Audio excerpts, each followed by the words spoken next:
Hello friend, नमस्ते, प्रणाम। मैं हूं किरण पटेल, आप सभी का स्वागत करती हूं अपने यूट्यूब चैनल पर। आज मैं एक अवसान माता का गीत लेके आई हूं। कैसे लगेगा आप लोग कमेंट में बताना।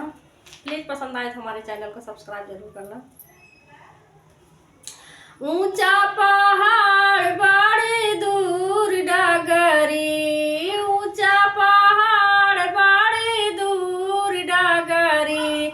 एक दिन आऊ तू अवसानी मैया मोरी नगरी।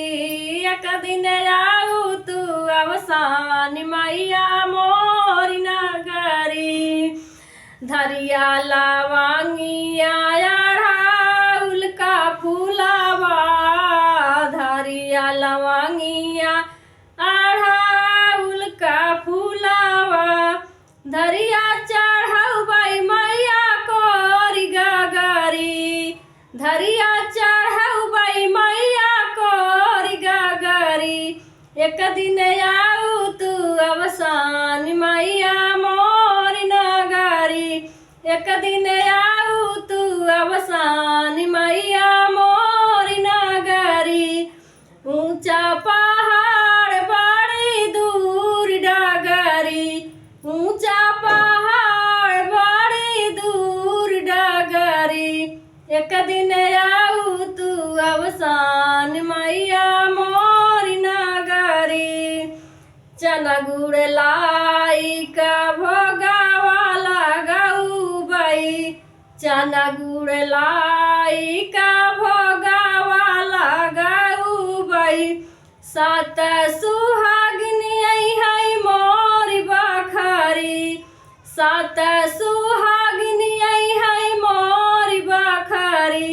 एक दिन आऊ तू अवसान मैया मोरी नगरी।